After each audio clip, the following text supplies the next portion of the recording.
Hello friends, welcome back to my poem. So आज हम करने वाले हैं a far cry from Africa by Derek Walcott.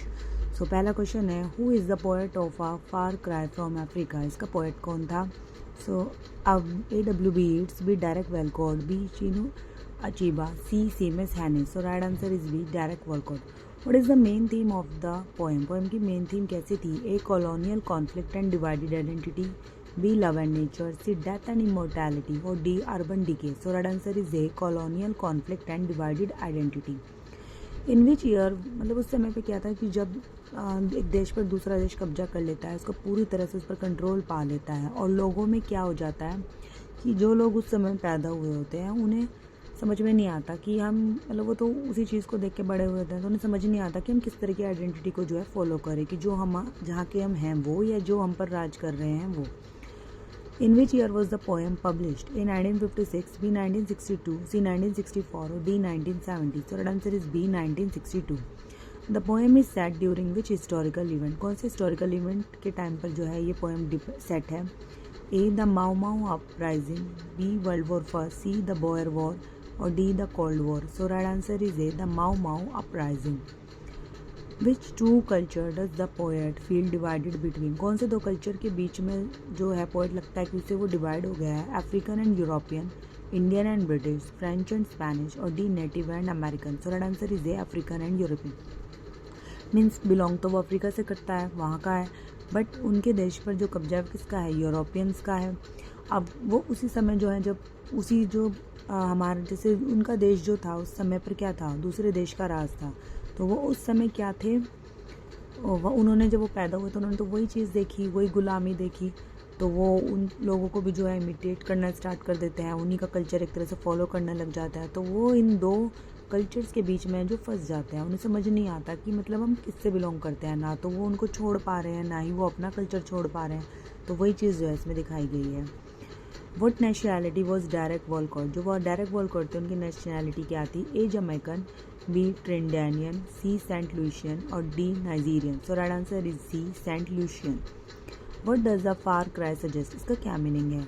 A distant lament और sorrow, B a celebration, C a call to arms, और D a song of joy. So right answer is A a distant lament of सोरो। मतलब दूर हैं और उन्हें बहुत ज़्यादा दुख भी फील हो रहा है, बट वहाँ रह भी नहीं रहे हैं। Which animal is mentioned as symbol of violence in the poem? किस एनिमल्स को वायलेंस का जो है सिंबल दिखाया गया है? A leopard, B lion, C gorilla, और D hyena. So right answer is A leopard. What does the poem title symbolize? इसका जो टाइटल है वो क्या बताता है? A nostalgia for homeland, B distant and emotional conflict, C victory in war, और D religious devotion. So right answer is B distance and emotional conflict, कि वो अपने देश में नहीं है, दूसरे देश में रह रहे हैं, उसको फॉलो कर रहे हैं, लेकिन इमोशनली क्या है, वो वहाँ से जुड़े हुए भी हैं, लेकिन उस कल्चर को, दूसरे कल्चर को छोड़ भी नहीं पा रहे हैं। What poetic form does Walcott use? कौन सी पोएटिक फॉर्म उन्होंने यूज़ किया है? A sonnet, B free verse, C ballad, और D haiku. So right answer is B free verse. Free verse का उन्होंने यूज़ किया है। What does the poet mean by colonel of carrion? A a noble leader, B a brutal ruler feeding on death, C a farmer, और D a priest. So right answer is B a brutal ruler feeding on death. यानी कि ऐसा खतरनाक और बेरहम ruler जो मृत्यु पर क्या कर रहा है? फीड कर रहा है, मीन्स लोगों को मार रहा है, और उसे अच्छा लग रहा है। What is the tone of the poem? कैसी टोन है? A joyful, B bitter and conflicted, C calm, और D romantic. So right answer is B bitter and conflicted. बहुत ज़्यादा कड़वी है और बहुत ज़्यादा कॉन्फ्लिक्टेड भी है। Which animal represent the British colonisers? किस एनिमल से जो है ब्रिटिश कॉलोनाइजर की तुलना की गई है? A lion, B leopard, C wolf, और D tiger. So right answer is B leopard. Leopard से की गई, और लेपर्ड को इसमें एक वायलेंट एनिमल जो है दिखाया गया है। What does the poet struggle with? Poet किस चीज़ से जो है स्ट्रगल कर रहा था, किस चीज़ से परेशान था? His mixed racial identity, religious belief, fame, और love. So right answer is A his mixed racial identity. What literary device is used in statistic, justify, and scholar sees? A. Alliteration, B. Simile, C. Irony, or D. Metaphor. So right answer is A. Alliteration. The Mau Mau uprising took place in which country? ये जो movement था कहाँ पर हुआ था? A Nigeria, B Kenya, C Ghana, और D South Africa. So right answer is B Kenya.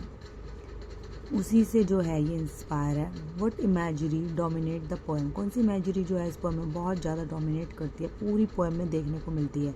Nature and bloodshed, love and music, dream and fantasy और D urban life. So right answer is A nature and bloodshed. What does the poet question about God, God से क्या question करता है?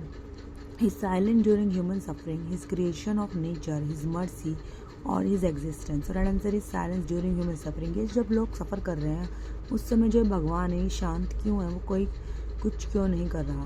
What does the poet mean by delirious as the weariest beast, इससे क्या मतलब है? A chaos and madness of violence, celebration of nature, peace या religious joy. So right answer is A chaos and madness of violence. इतना ज़्यादा जो violence फैला हुआ है वही जो है इस पोएट का इस लाइन के थ्रू ये मीनिंग है। What emotion run through the poem, कौन सा इमोशन पूरी पोएम के दौरान हमें देखने को मिलता है? A nostalgia, B anger and confusion, C joy और D serenity. So right answer is B anger and confusion. गुस्सा भी है लेकिन बहुत ज़्यादा कन्फ्यूजन भी है। What is the poet's racial background, poet का रेशियल बैकग्राउंड क्या है? African and European mixed heritage, B Asian, C pure African और D pure European. So right answer is A African and European mixed heritage. What does the poet feel about choosing between Africa and Europe? Torn and unable to choose, proudly African, loyal to Europe और D indifferent. So that answer is a torn and unable to choose, कि वो choose नहीं कर पा रहा है, करना चाहता है पर कर नहीं सकता। Which poetic technique is used in Gorilla Wrestle with Superman? कौन सी टेक्निक यूज़ हुई है? A metaphor, B simile, C hyperbole और D irony. So right answer is A metaphor, एक तरह का मेटाफर है क्योंकि gorilla wrestle with Superman, comparison जो यहाँ पर किया गया है। What does the Superman symbolize, Superman किसको बताया गया है जो ऊपर वाली लाइन में भी है? A colonial power and dominance, B native strength, C heroism और डी रिलीजन।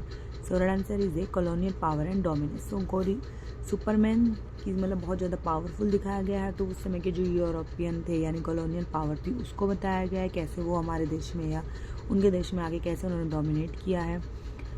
और what does blood symbolize throughout the poem, और ऊपर गोरिल्ला जो है वो अफ्रीकन्स को सिंबलाइज किया है। So next question is what does blood symbolize throughout the poem, जो ब्लड जो बार बार यूज़ किया गया है पूरी पोएम में किसको सिंबलाइज किया गया है?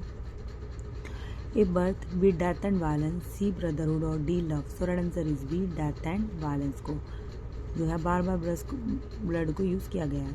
How does the poem portray colonism, colonialism को किस तरह पोर्ट्रे किया गया है? As a source of conflict and guilt, as a civilizing mission, as heroic, as beneficial.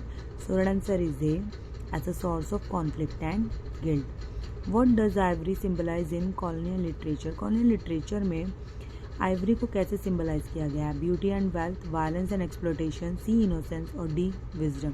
So right answer is B violence and exploitation से। What is the structure of the poem, poem का structure कैसा है? A divided into 3 stanza, B 4 sonnet, C continuous words और D are rhyming couplet. So right answer is A divided into 3 stanza, इसको 3 stanza में जो है बांटा गया है। What emotion does the poet express about violence in Africa, कौन से इमोशन से उसने दिखाया है? A horror and guilt, B admiration, C indifferent और D hope. So right answer is A horror and guilt, यानी उसे उनके लिए बहुत ज़्यादा बुरा लग रहा है, बहुत ज़्यादा डरा हुआ है लेकिन खुद पर घृणा भी आ रही है। What is the poetic tone toward both African European, कैसी टोन थी?